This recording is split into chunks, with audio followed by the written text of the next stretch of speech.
Thank you for joining us. I'm Gord Long. As always, it's my pleasure to have back with me today Charles Hugh Smith, well known and prolific writer on the web, who is the publisher of the well recognized website of2minds.com. Welcome back, Charles. Thank you, Gordon. It's always my pleasure. Charles, I'm showing here our agenda for this session, which you will be taking the lead for us in going through our slides today. But as we customarily do, alternatively, I'll jump in with any points that might embellish on our theme. But before I turn it over to you, in the way of an introduction to today's topic, to me, our agenda is focusing on how a global wave of populism is dominating election results, not just as witnessed in last week's U.S. midterms. And it's reflective of how the vast majority of voters now feel the system has become unfair, and more importantly, is no longer working for them. And no, and I need to stress that Charles and I are not. We're completely bipartisan, nonpartisan in this discussion, and so don't take away that we're on one side or the other. The issue is just in the words that people are using to really describe the same overwhelming feeling that's coming from their supporters, and the data clearly shows the dramatic growth of inequality, which is in unfairness over the last 20 years. The current, populist furor is additionally putting a spotlight on the political corruption, which is becoming increasingly more evident and frankly blatant. We talked many times about crony capitalism over the years, right, Charles? But now what's behind that is almost on a nightly news with some of the investigations, et cetera, which we'll talk more about. But the emotional response to this has been the rejection of globalism in the favor of what they say nationalism, but which I believe more clearly is expressed as a desire for the protection of pre-globalization status quo. That's what people really want.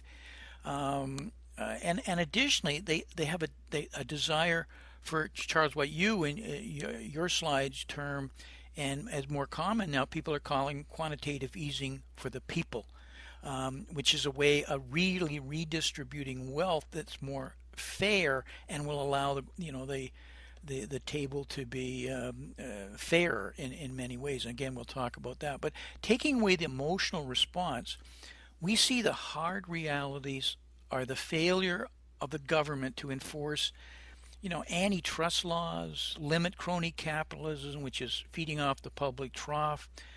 Charles, you've talked about the financialization of economies at the expense of capped and worsening standards of living. And so that's a real problem. The bottom line of what the elections, and I'm talking about really the global elections in most of the developed, if not all the developed economies. This is not a U.S. issue at all. Whether it's Trump, we can just change the name of the populist leaders in all of the countries. But what they're screaming out to me, Charles, is that the unwritten social contract between the elected and the electorate has broken down. And this always leads to social unrest. And the social contract being that governments will create an environment that your children will have the opportunity to be better off than you. And when that changes, social unrest and even things worse start to spring. And anyway, I didn't mean to be long-winded, Charles, but let me turn it over to this first slide here we have for you. But any comments on what I said or what I missed? No, I think that's an excellent introduction, Gordon. And I want to just pick up from where you left off on the social contract. And I think the core social contract in all economies, developed or developing, is that the government should create a level playing field. In other words, that your child will have pretty much the same opportunities as someone from a wealthier class.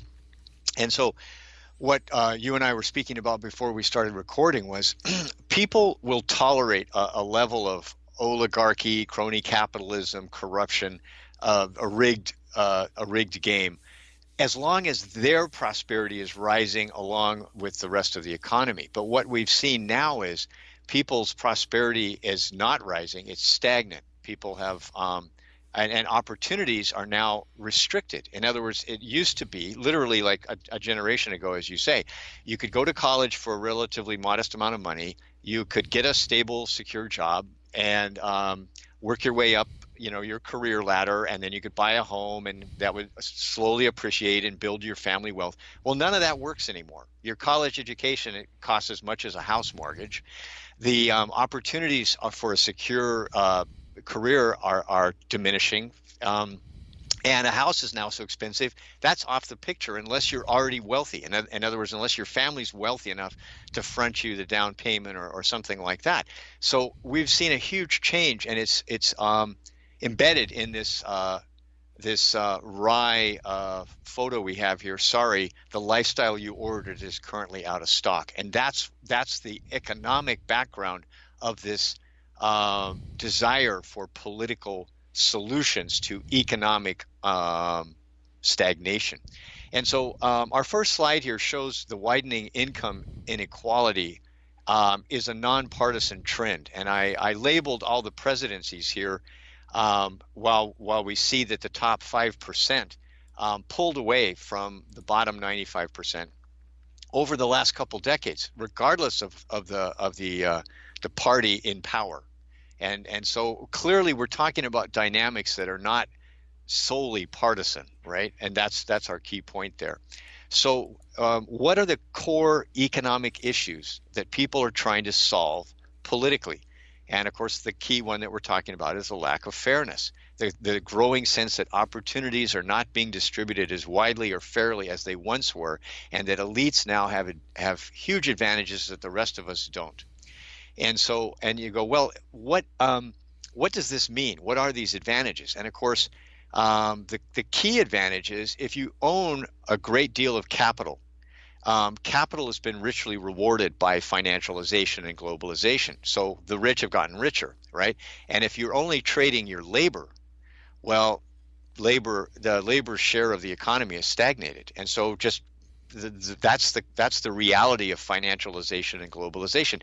And Gordon, it's interesting you mentioned that. You and I have been talking about these issues for 5, 6, 7 years, and we've never gotten the traction that I feel that we deserved. And I think that it's like what we've been talking about is now finally manifesting in the general public. Without question, and I could put up a list of shows that we've did that all in one way or another talk about this, and they're at different stages of this development. And you're mentioning about the unfairness. When the pie stops growing, it's still growing. The rate of growth slows, and that's what's happening right now. The economic growth is shrinking, and I would argue in real numbers, not these false GDP numbers, is actually contracting. But nevertheless, when you're having to fight for the difficult pie, what happens in an economy is the government becomes a much more dominant source of revenues. That's when crony capitalism comes into play. So everybody starts to say where the money is government contracts for goods and services and push in. What happens then too is all of a sudden, to protect your wealth engine or your ability to skim, as your slide here, rentier's class, goes, you want protection, or use Buffett's words, put moats around yourself. Well, the way you do that is with laws, with regulations, with licensing, with fees, whatever impediment you can put in. So your ability to influence and work the government, whether it's for direct money or to protect, becomes a huge play within the economy, and that's what's happening in most of the developed world. Does that make sense to you, Charles? Oh, absolutely. And It's to be expected. This is perfectly expected as part of an evolution when things begin to slow. Right. And you and I have hit on this in various contexts over the years. And so I think that at this point, let me introduce the idea of oligarchy. And, there was a study that was released, I think about a year or so ago, political scientists had gone back and studied the flow of lobbyists and lobbying money and campaign contributions into congressional decisions and congressional acts. And they basically concluded based on this data that the United States is mostly an oligarchy. In other words, Congress acted on the demands and desires of a small class, of oligarchs, if you will, and to the detriment of the general public. And so this is what you're describing: is once you get hugely wealthy corporations and banks hand in hand with government regulators and politicians, you get an oligarchy where the decisions that are made at the top really only serve the interests of the few, not the interests of the many. And so what as a general broad brush, people are looking at two different things as a solution, as a political solution. One, limit globalization, because for all the happy talk about how, oh, now your blue jeans are $5 less or $10 less because of globalization, but they've gutted so many communities in America and reduced the opportunity for the many people. Nobody talks about that. So globalization does have it manifests as a concentration of wealth and power. It simply exacerbates these trends of unfairness. And it's interesting that a few years ago, there were leftist demonstrations against globalization in Seattle, and now there's a populist pushback against globalization. So we see, as you mentioned earlier in the program, we see that it's really a nonpartisan thing. There is support left, right, and center for re-looking at globalization and the negative impact it has, not just the positives. Part of this, Charles, too, is it's a generational issue, and by generations I mean almost 100 years, where there's nobody alive that went through the last cycle. And during we go back 100 years, we had the Gilded Age, and we had, I'll use the word crony capitalism, run amok. The industrials was controlling the governments to such an extent. The backlash was the antitrust laws that came in, the Sherman Act. We broke up the Standard Oil, etc. I mean, it was front and center because the unfairness was so blatant and the inequality was there. Today, when was the last time we saw true monopolies broken up, antitrust regulations, taking apart the Facebooks, the Googles, the Amazons that are dominating particular industries? I'm not trying to pick on them. We just don't see that anymore. That tells you the control that the corporations now have within the government for whatever sets of reasons, and we get this inequality. This is an expected kind of cycle that we went through, and it's not a fault of the corporations. The corporations will naturally feed the easiest way they can get the profits, right? And they'll try and influence politicians. It's when the people finally say enough and start to push back hard because the inequality, as I said earlier, it's their kids. When they see that their children are not going to have the opportunity, that's when the anger moves to rage. Right. And very quickly, we've talked a lot about financialization in past programs. Part of what globalization is mobile capital flows around the world with a few keystrokes. And so that's the part of the anger and the source of what people are mislabeling nationalism. It's that people who work for a living, who have earned income, not income from capital, they recognize that the money is being made not by starting factories that are here in the United States for decades and that have an established base of secure workers. No, the money is made by moving stuff around, starting a factory in Ireland, closing it 18 months later as soon as there's a more profitable location in Zimbabwe or whatever. And so globalization does not favor labor, and that's a key point, about why people are angry left and right. Now, let's talk real quickly about sorry, Charles, every corporation, company out there, if you really trace its roots, it goes back to the consumer. Whatever the consumer is looking for to purchase, what form of goods, what kind of services. So what's happening with they're not passing on their wealth to labor is they're shooting the golden goose. the goose that actually lays the egg to keep the whole economy going. And we're slowly but surely starving that goose. Henry Ford was the with his Ford. He says, "I got to increase the wages so they can afford to buy the car."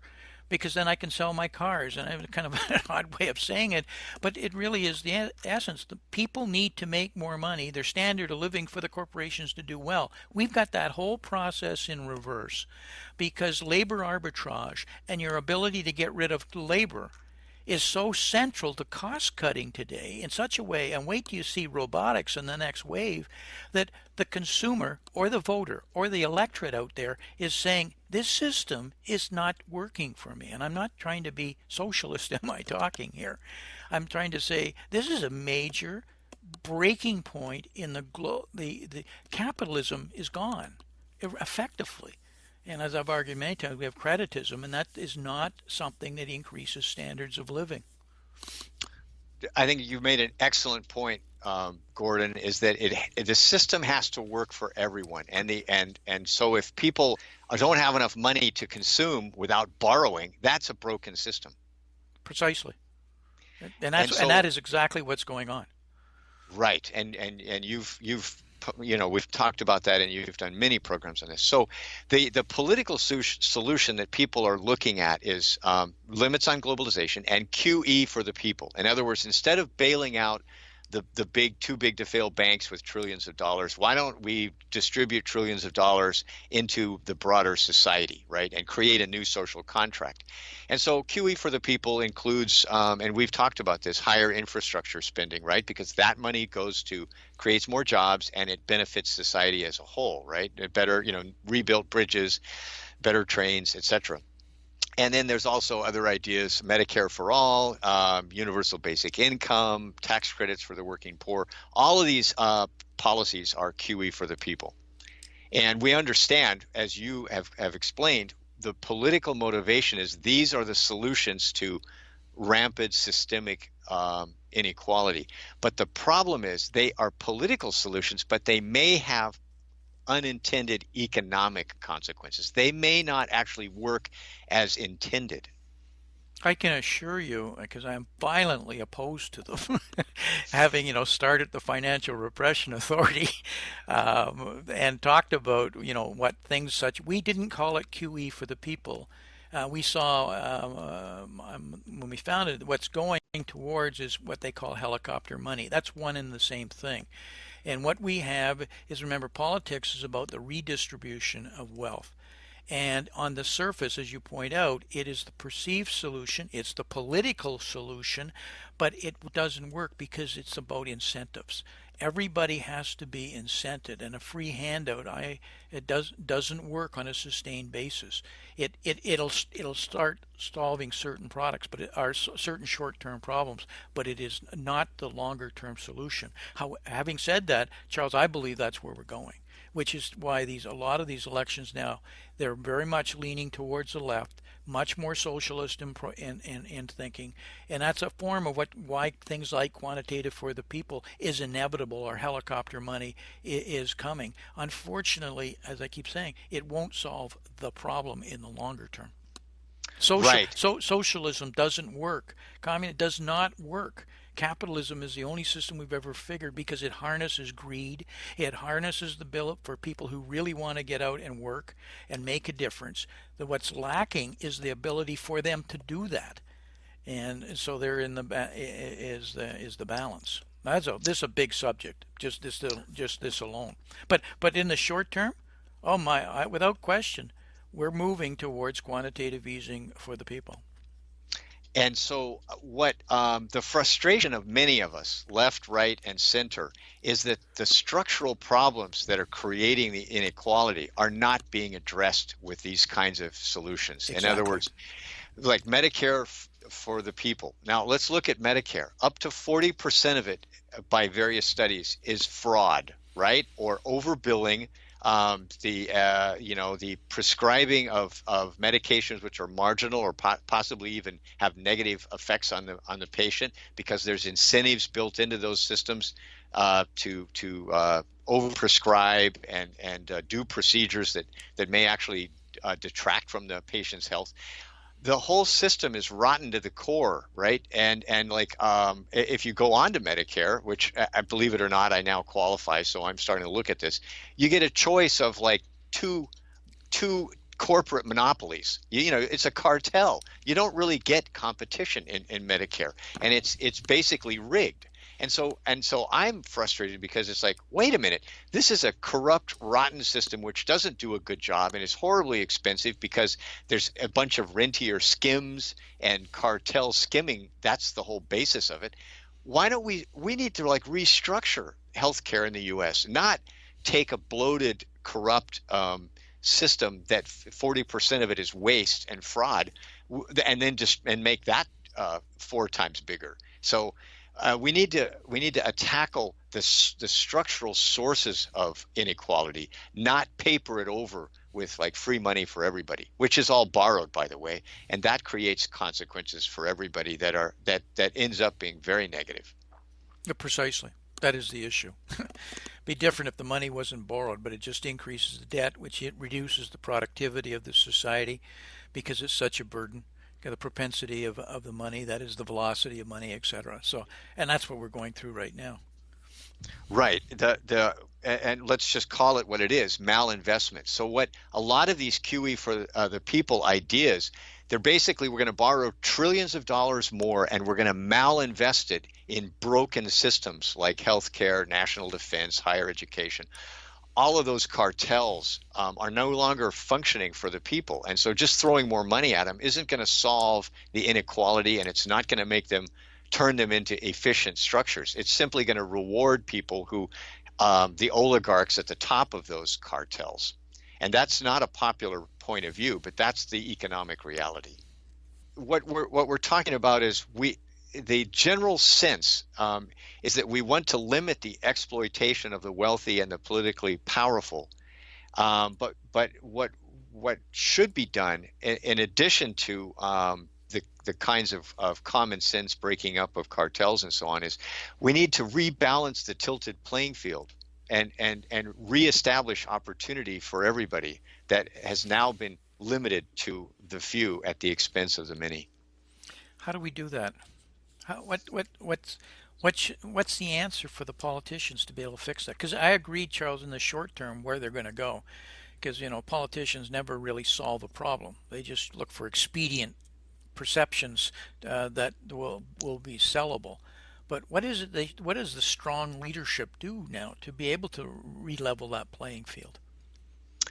Well, I think we have to take money out of politics so that the oligarchy doesn't control the political process, and we need to look at how do we enable people to start businesses and become self-employed, meaning that you have to radically reduce the government regulatory structure.